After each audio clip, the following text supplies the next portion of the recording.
Khonifidin arsadakumullah. Mari kita mulai kajian kita pada kesempatan sore hari ini. Bismillahirrahmanirrahim. Assalamualaikum warahmatullahi wabarakatuh.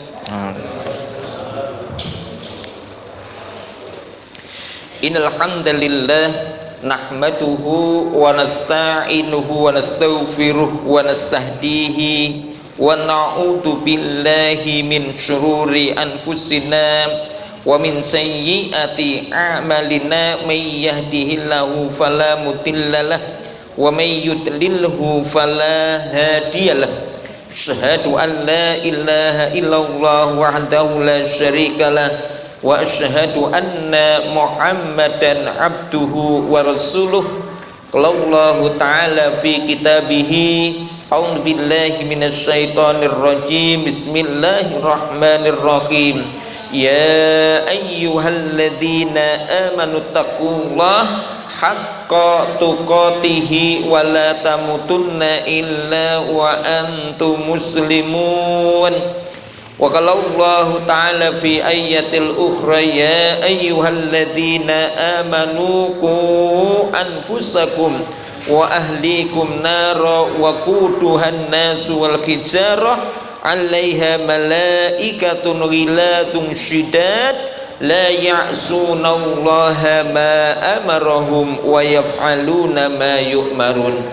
Wa qala Nabi sallallahu alaihi wasallam hakul walid ala waladihi ayuhsina ismahu wa adabahu wa ayyu'allimahul kitabata wassibahata warrimayata wa alla yarzaqahu illa thayyiban wa ayyuzawijahu ida adraka. Allahumma arhamna bil Qur'an.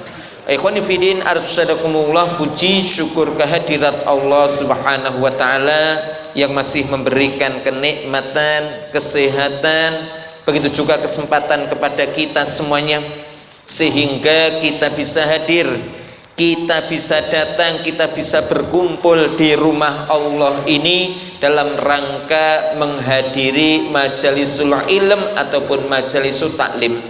Semoga apa yang kita lakukan, apa yang kita kerjakan betul-betul bermanfaat dan menjadikan amal soleh kita di sisinya. Salawat serta salam marilah kita haturkan kepada junjungan kita Nabi Agung Muhammad sallallahu alaihi wasallam yang selama ini kita ikuti tuntunan-tuntunannya, begitu juga yang kita tunggu-tunggu syafaatnya nanti di hari kiamat.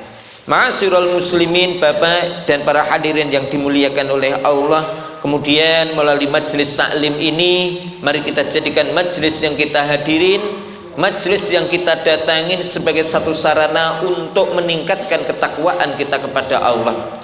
Bagaimana dengan hadirnya kita di tempat ini semakin menambah, atau dengan kata lain ini bisa membantu kita di dalam rangka melaksanakan perintah-perintah Allah.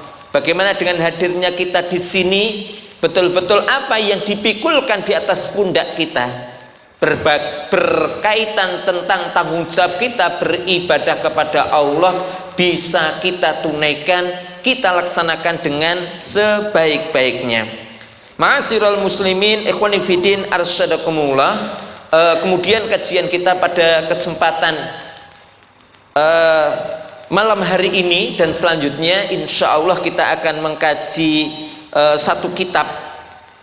Ini kaitannya tentang tanggung jawab orang tua kepada anak, ya, karena kita hari ini kalau kita tengok hari ini kita ini kan yang hadir banyak,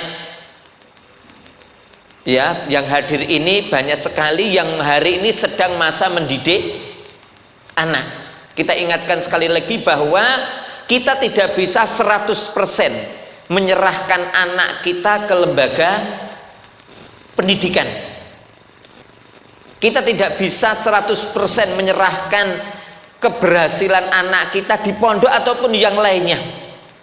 Karena bisa jadi ya lembaga-lembaga pendidikan yang kita serahin untuk mendidik anak-anak kita ya, itu tidak mampu mengcover atau bahasanya itu tidak mampu menyiapkan bekal untuk anak-anak kita ke depannya. Ya, jadi kita ingat walaupun di pondok ya, Jadi di pondok itu tidak 100% tercover. Walaupun mungkin dari sisi agama itu mungkin bisa tercover, tetapi banyak sekali yang dibutuhkan oleh anak-anak kita setelah dia nanti selesai dari pondok. Ya, jadi malam Ahad kemarin kita sempat bincang-bincang dengan salah seorang orang tua yang anaknya sudah lulus dari pondok, dan ini mungkin mewakili unek-unek bagi kita orang tua yang selama ini memasukkan anaknya ke pondok, ya. Jadi dalam diskusi itu kita mungkin hampir 1 jam diskusi itu. Jadi ketika anaknya itu lulus dari pondok, dia bingung, anakku kok piye? Ya, karena setelah anak itu lulus dari pondok, itu pertama adalah ya harapannya sebagaimana firman Allah di dalam surat An-Nisa, ya, dikatakan di sana falaula nafara min kulli firqatin liyatafaqahu fidin. Jadi di sana Allah Subhanahu wa taala mengingatkan kepada kita kaum muslimin, sayogianya ada sebagian dari kelompok umat Islam ini yang mereka itu datang ke lembaga pendidikan, datang ke pondok-pondok untuk mempelajari ilmu agama. Kemudian yang kedua, waliyungdiru qaumahum idza raja'u. Tugas yang kedua ketika anak itu sudah selesai menyelesaikan pendidikan di pondok, maka apa? Supaya anak itu kembali ke kaumnya untuk ya liyung dirahu, untuk mengingatkan, mendakwai mereka. Artinya apa? Ikhwani fillah arsadakumullah. Artinya bahwa di antara tugas terberat bagi anak-anak kita hari ini adalah mereka siap tidak kembali ke masyarakat. Ya, mereka siap tidak? Masih mendingan kita, kalau kita ini kan memang hidupnya selama ini di masyarakat. Kalau kita ini gampang bergaul karena memang kita wis biasa bermasyarakat. Tapi anak-anak kita itu untuk memasyarakatkan mereka itu sangat sulit. Anak-anak kita itu urung mesti kenal karo tonggo. Okay. Anak-anak kita itu juga kadang untuk bergaul karo tonggo itu piye? Canggung angel. Dan ternyata bergaul masyarakat itu tidak semudah yang kita bayangkan.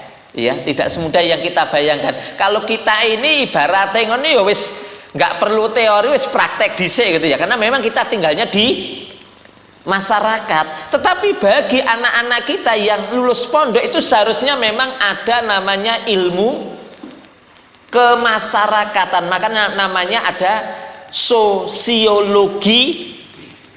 Ya, kalau kita dulu di pondok itu ada namanya ilmu sosiologi masyarakat. Jadi bagaimana kita bergaul dengan masyarakat? Bergaul dengan masyarakat dengan berbagai macam tingkatan. Ini perlu teori. Kalau kita ini insya Allah langsung praktek. Ya, kalau kita ini bisa. Tapi kalau anak pondok perlu diajari bagaimana dia bergaul dengan petani, bagaimana dia bergaul dengan pegawai, bagaimana dia bergaul dengan pedagang, bagaimana dia bergaul dengan juga masyarakat pedesaan, bagaimana dia bergaul dengan masyarakat perkotaan. Itu dulu itu saya di pondok itu memang yang mengajar itu ada lulusan apa namanya ustadz kita yang memang dia jadi dosen dia memang ngajarnya faknya di sosiologi. Saya tahu lupa sosiologi apa itu, sosiologi bukunya itu ada apa namanya sosiologi apa itu ada itu memang materi kuliahan. Lah anak-anak kita itu kita diajarin begitu ya. Karena memang kita hari ini menghadapi anak-anak kita hari ini jujur mawon ya, anak-anak kita hari ini tuh lebih enjoy, lebih senang itu kalau di rumah. Lebih enjoy anak-anak kita itu kalau di rumah itu asik dengan melihat HP dan mereka tidak butuh dengan masyarakat. Betul Pak, anak-anak kita kayak gitu enggak? Betul enggak? Beda kalau kita dulu zaman kita itu ora kenal HP. Mulane apa? Sak pendina itu ngidolne karo tangga. Dhisik yus ora ana saiki cah saiki ngono. Dhisik kalau masa saya itu jenenge cah SD, SMP itu biasa blak sodor. Nggih, engko sing kalah nggendongi kancane. Voli. Hari ini ada enggak di lingkungan kita? Ada enggak? Sudah tidak ada. Anak biasa berkumpul karena ini media kita dalam rangka berdakwah. Ini diantara satu bentuk yang ini terlupakan, yang hari ini jarang sekali itu dipersiapkan oleh pondok. Betul nggak Pak? Anak-anak kita diajari nggak gitu? Terlupakan ya, terlupakan. Belum lagi ini kaitannya dengan ilmu bagaimana kita bergaul, ilmu bergaul. Yang kedua, belum lagi kita dihadapan kepada aku kok terus teko ngomah kudu nyambut gawe apa? Berarti ini kan dibutuhkan juga keterampilan. Pondok atau lembaga pendidikan hari ini belum juga mampu mengcover kaitannya tentang keterampilan. Betul nggak? Iya, belum bisa mengcover. Padahal di antara tanggung jawab orang tua itu menyiapkan itu, menyiapkan keterampilan. Jadi pertama bagaimana orang tua itu di samping memberi nama yang baik, maka di sini nanti kita akan membahas kaitan dengan itu, ya. Ada satu buku namanya Agar Jiwa Anak Tetap Bersih. Ini kan perlu ada pembimbingan, ya. Tapi ini pengantar dulu kita sampaikan. Ini kaitan dengan tanggung jawab kita, ya. Jadi saya sampaikan kembali kepada tadi, ini anak-anak kita berbicara. Ya, kalau kita hari ini saya sampaikan insya Allah kita ini kalau dalam bermasyarakat lebih mateng. Kita ini lebih mateng bermasyarakat daripada anak-anak kita. Karena kita ini insya Allah dengan siapa saja kita ini mudah bergaul. Betul nggak? Kita itu langsung iso bergaul. Bahasanya yang paling gampang, kita ini kalau dalam masalah bermasyarakat kita ini wis termasuk fakih itu wis paham, ya, karena termasuk bagian daripada sebetulnya bagian daripada tugas lembaga pendidikan khususnya Islam juga memfakihkan. Fakih itu dalam artian juga fakih ilmu agama, tapi juga fakih dalam artian membangun kedewasaan. Dewasa itu piye ya tadi Pak? Ya, jadi kaitannya dengan etika bermasyarakat.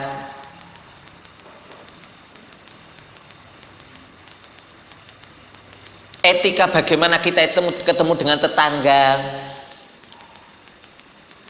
Karena kalau kita, apalagi ya, makanya ini penting namanya bahasa sing paling gampang dalam pepatah Arab mengatakan man arofa lughata qaumihim salima min aibihim atau salima min kaidihim.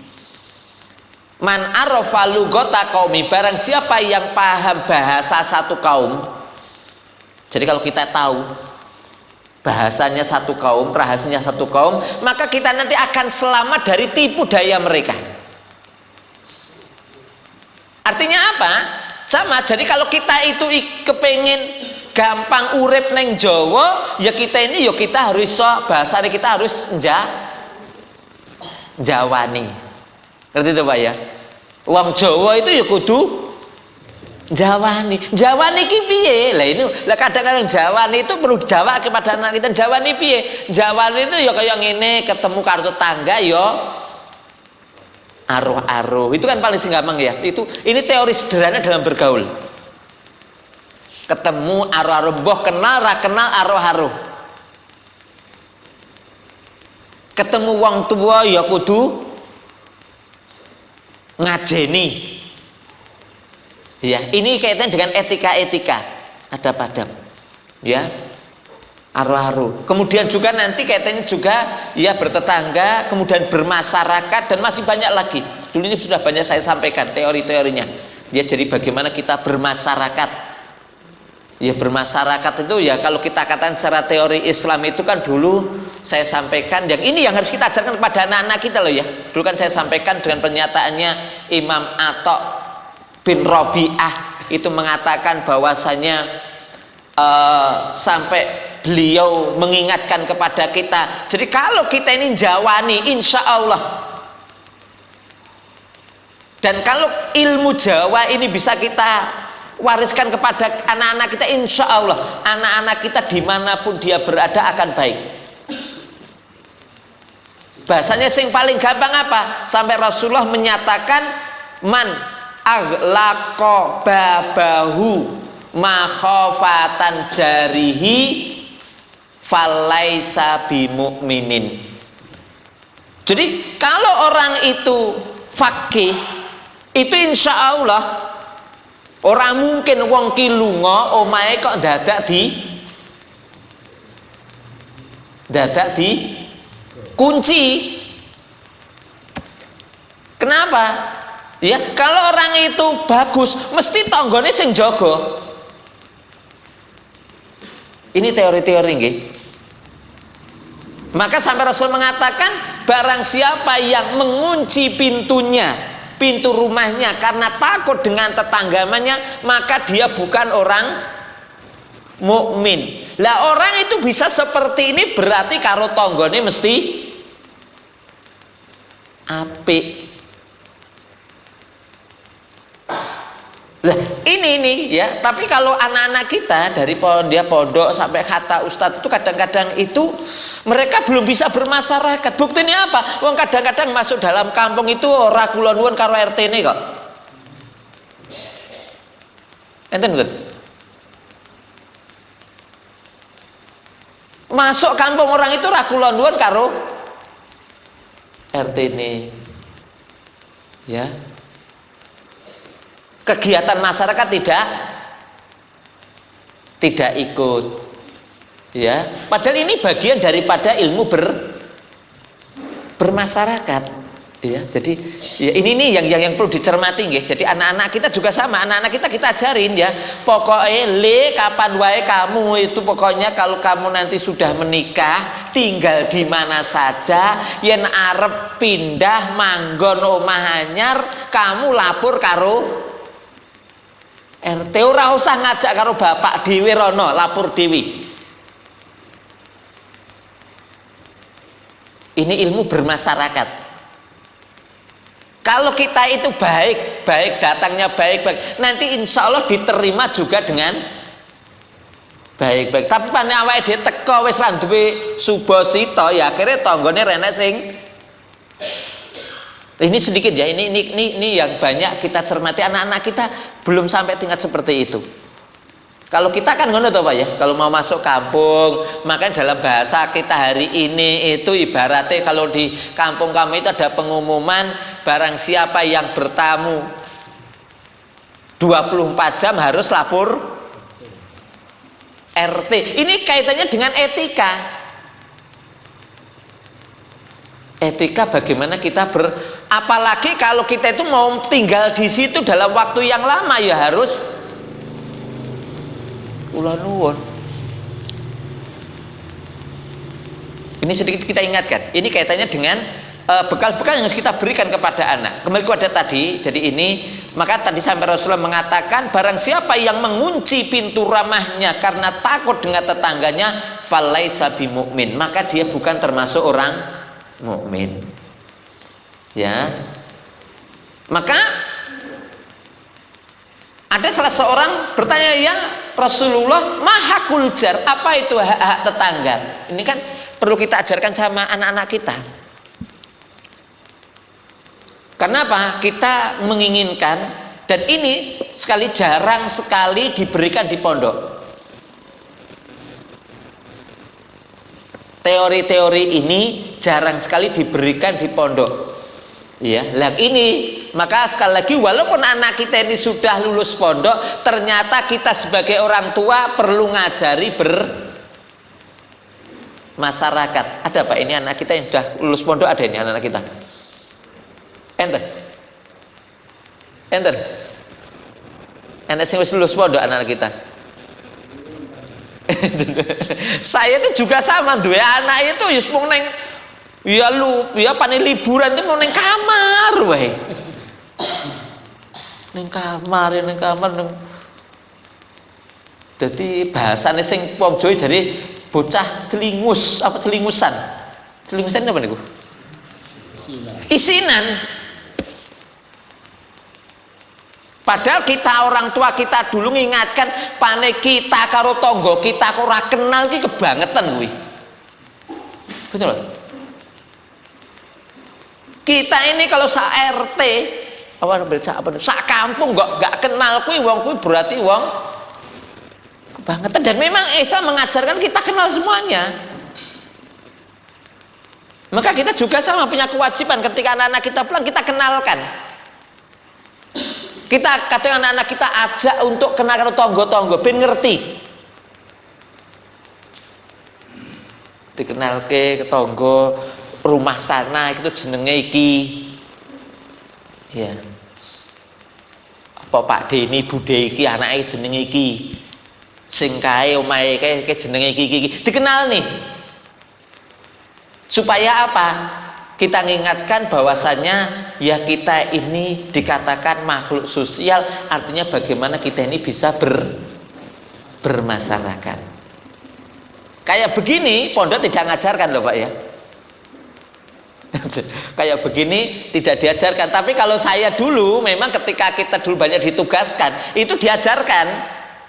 Karena kita dulu banyak ditugaskan pokoknya kalau kamu itu bahasan simpan, kalau kamu itu ingin masuk satu daerah, ya kamu harus pelajari tentang seluk-beluk sejarah daerah itu dan kaitannya dengan masyarakatnya, supaya apa kamu nanti bisa langsung beradaptasi. Dan seharusnya anak-anak kita juga seperti itu. Maka kembali kepada ini tadi ya, jadi ini yang menurut saya terlupakan. Jadi di satu sisi adalah kita punya kewajiban memasyarakatkan anak kita, yang kedua juga menyiapkan keterampilan untuk anak-anak kita. Masyarakat kan ya minimal tadi loh ya, jadi kata hak tetangga itu ya dikatakan di sana itu ida ista'anta fasta'in lau. Jadi kalau tetangga menjaluk tulung wa idza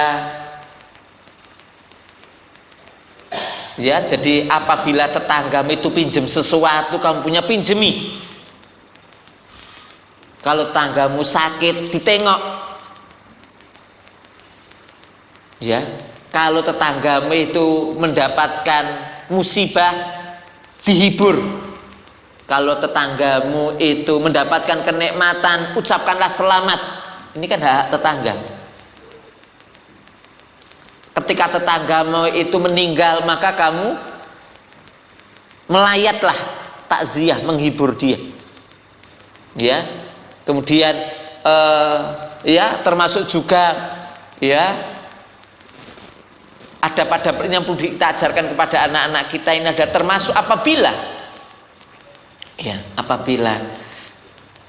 kamu membakar sampah, usahakan betul bahwasanya asapnya itu tidak mengganggu tetangga. Kemudian yang lain juga adalah apabila kamu itu membangun rumah, yen iso pembangunan rumah itu kamu minta izin sama tetanggamu, apalagi kalau kamu itu sampai pada tataran ningkat rumahmu, kamu harus minta maaf sama tetanggamu. Karena apa? Ada satu bentuk hak tetangga kita terkurangi. Karena apa? Biar jadi ventilasinya tertutupi oleh rumah kita. Kemudian jangan ini hak tetangga. Kemudian juga apabila kamu itu punya anak kecil, usahakan anakmu aja sampai ngeladai anak tanggamu. Ini kaitannya dengan bermasyarakat loh ya, bermasyarakat. Kemudian juga yang lain juga, kalau kamu itu lelungan, lu ngadoh, kemudian mulih nggawa jajan, yen tanggamu ngerti wenehono, itu sampai tataran seperti itu, Karena apa? Jenenge wong Jawa khusus Jawa lho nggih. Jawa itu nggunakake apa Pak? Rasa. Rasa ngerti ya, rasa ya. Wong Jawa itu rasa lho ya. Makanya wong Jawa itu kadang-kadang ada teori wong Jawa itu kadang-kadang mung karena arep tilik dulur orang duwe sangu orang nggawa. Orang nggawa napa? Entel-entel ki rawani tilik ngono sampai tingkat ngono kuwi lho ya. Betul Pak nggih? Kadang-kadang wong Jawa padahal tidak mesti harus seperti itu, walaupun itu bagian tambahan, tapi bukan berarti karena itu kemudian nggak mau. Tapi ini bagian daripada yang perlu kita ajarkan kepada anak-anak kita. Ini bagian daripada bermasyarakat. Bermasyarakat ya. Ini tidak diajarkan di lembaga pendidikan anak-anak kita, tidak. Padahal ini dalam syariat ada. Syariat ada itu. Ini yang sering terlupakan. Ya, jadi maka nanti kita akan membahas ini bagaimana agar jiwa anak itu tetap bersih. Itu. Ya. Kemudian ikhwani fillah arsadakumullah, ini yang perlu kita ingatkan juga, yang ini tadi problem kita hari ini bagaimana kita memasyarakatkan, kan begitu, oke? Bergaul tadi anak kita itu masih celingus tadi, ya, masih sulit. Kemudian ini kewajiban kita sebagai orang tua, walaupun sebetulnya pondok juga perlu mengajarin, ya. Makanya jadi jujur mawon gitu. Jadi saya hanya berdasarkan pengalaman. Jadi ya niso itu memang kalau menurut saya anak-anak kita kemasukan ke pondok itu memang idealnya itu lulus SMP. Menurut saya itu lulus SMP. Kenapa lulus SMP? Karena kalau masa SD itu anak itu mulai diajari dia itu bergaul. Kalau cah SD kan seneng dolan toh nggih.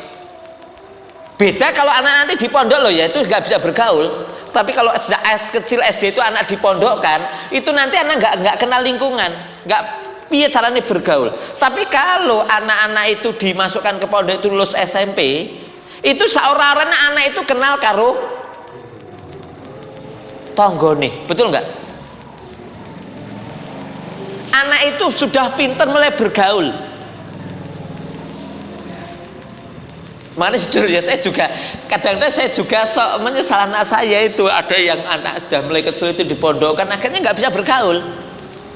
Saya sering amati anak saya, anak-anak wedok saya dengan anak saya yang kecil itu beda. Saat kecil itu anak-anak kita di pondok itu ya dengan anak saya yang kecil yang perempuan itu, ketika mereka itu sudah bisa ngaji itu, dah kamu kumpul sama ibu-ibu sana ngobrol-ngobrol, itu sudah sana. Ya, langsung dia ketika di mana saja dia langsung nyari teman ngobrol. Ya. Jadi ini penting ya. Ini menyiapkan anak untuk bergaul. Ini penting loh Pak. Jadi kesiapan anak untuk bermasyarakat. Karena jangan sampai, karena kita mengamati kadang-kadang anak-anak pondok itu tidak siap bermasyarakat. Kalau anak itu nggak bisa bermasyarakat, bagaimana dia akan menyampaikan ilmunya? Nggak bisa. Nah, ini bagian dari tanggung jawab kita sebagai orang tua. Makanya kalau menurut saya idealnya itu lulus SMP, idealnya loh ya, lulus SMP itu baru yang pondok. Kenapa? Anak itu nanti, anak kalau cah lanang itu biasa kenal sak desa, karena mungkin saben sore bal-balan, dolanan. Ibarat terus pernah ngrasake beling ngono lho cah SD gitu ya. Ngerti Pak ya? Saorarane bocah aku itu kalau kenal cah sak kampung itu kenal kabeh.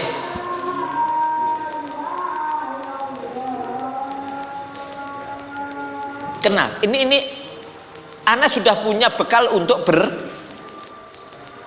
bermasyarakat.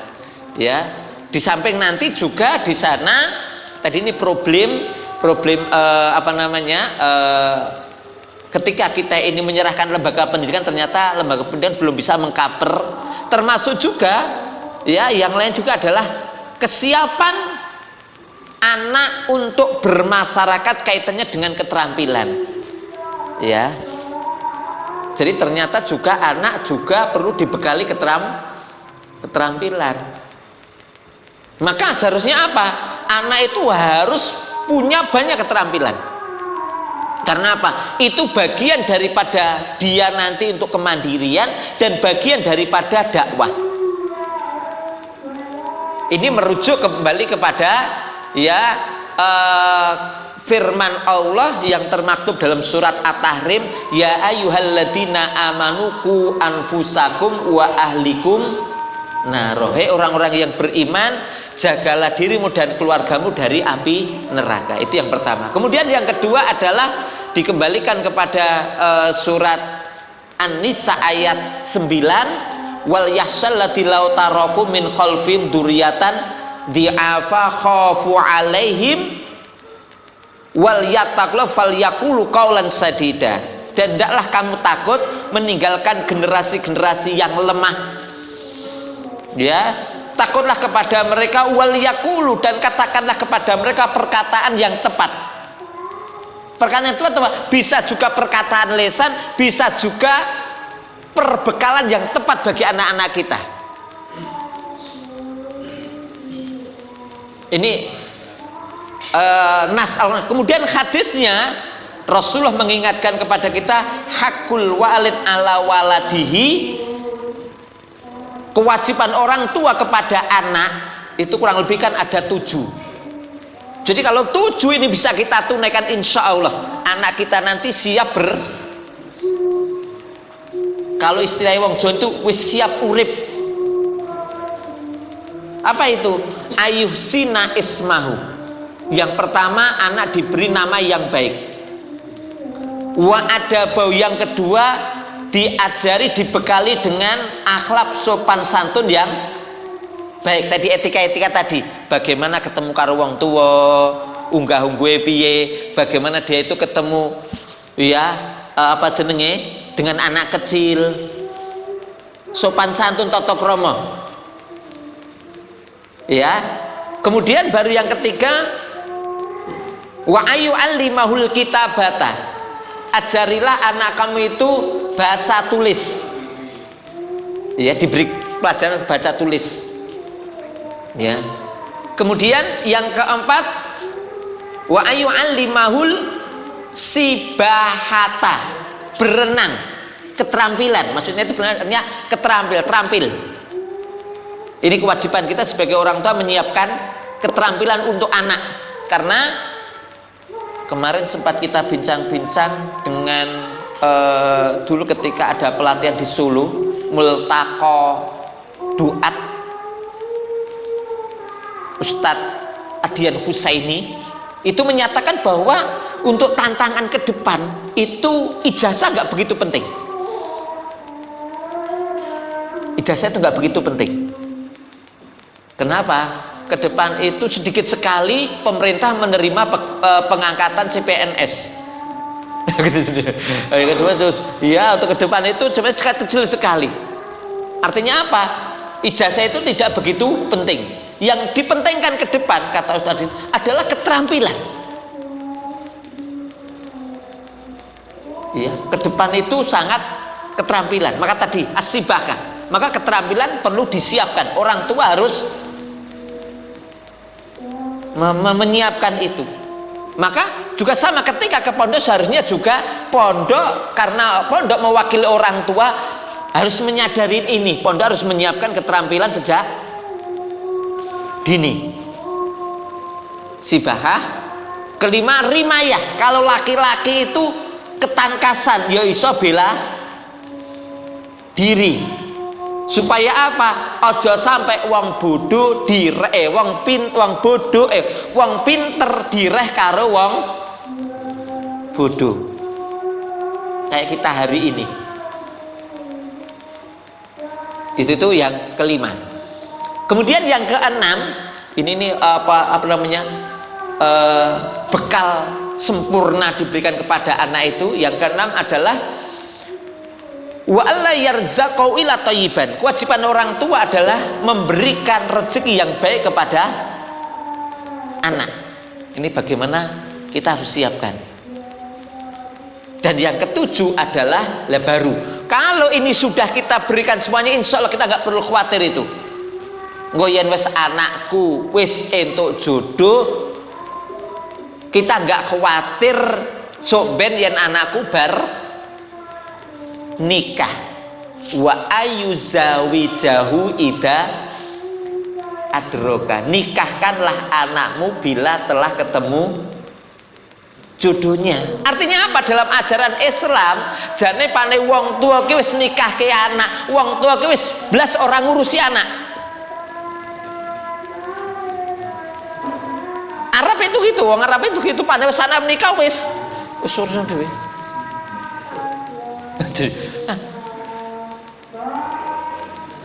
Lah ini kan harus menyiapkan betul nggih. Kalau kita ini alhamdulillah wong tuane iki isih apa jenenge ora apa wong tuane iki artine iki ternyuhan gitu loh ya. Kita alhamdulillah ya kita ini ya. Jadi kalau kita ini wong Jawa itu enak. Jadi wong Jawa itu enak. Maksudnya apa? Banyak orang tua kita itu ya memang ternyuh nonton anak, sehingga apa? Ya walaupun anak wis nikah isih dibantu karo wong tua. Tapi kalau Arab bahkan juga di barat itu kalau wis nikah yo barbar. Iya, barbar. Makanya sampai ada satu hadis itu dalam Riyadhus Shalihin itu lucu sekali itu. Jadi wong tuane sugih anake melarat. Anake melarat itu ya. Sehingga suatu saat orang tuanya itu nitipkan zakatnya ke masjid. Itu ke masjid. Kemudian tanpa sengaja masjid itu memandang ya bahwa di antara jamaah itu sing paling miskin si fulan. Kemudian apa? Itu diberikan kepada si fulan. Kemudian ternyata apa? Ngerti. Ternyata si fulan itu anaknya sing ngei protes dia, loh. Kok kenapa kok kayaknya si fulan tuh? Enggak. Dia lebih pantas protes. Artinya apa di sini berarti apa? Berarti ini apa namanya jenenge dalam ajaran Islam kalau sudah menikah supaya mandiri.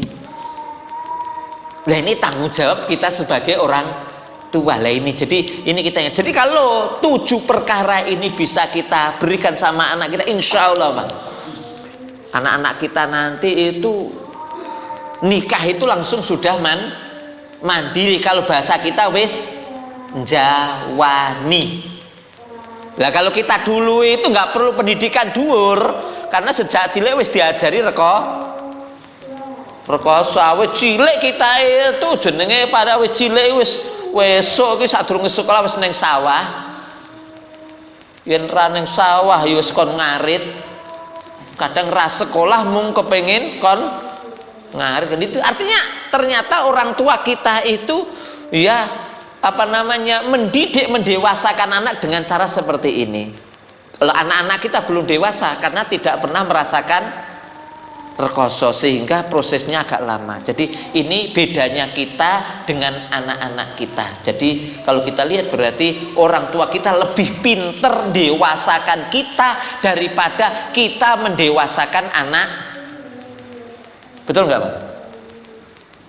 Ini yang ini prolog mukadimah, nanti insya Allah kita akan membahas kaitannya dengan agar jiwa anak tetap bersih itu bagaimana. Jadi insya Allah itu pengantarnya ya, kita nanti ke depan kita akan membahas kaitannya buku ini ya. Jadi semoga ini nanti menjadi satu bentuk pemikiran kita bersama ya, kaitannya apa yang perlu kita siapkan untuk anak-anak kita ke depan. Satu sisi bagaimana jiwa agama anak terjaga, tapi juga anak-anak kita juga bisa mandiri dan bisa adaptasi dengan lingkungan dan masyarakatnya. Itu seperti itu. Demikian qanifidin arsadakumullah yang kita sampaikan, semoga ini bermanfaat. Subhanaka Allahumma bihamdika asyhadu an la ilaha illa anta astaghfiruka wa atubu ilaik. Akhir wa kalam billahi taufiq wal hidayah. Wassalamualaikum warahmatullahi wabarakatuh. Waalaikumsalam.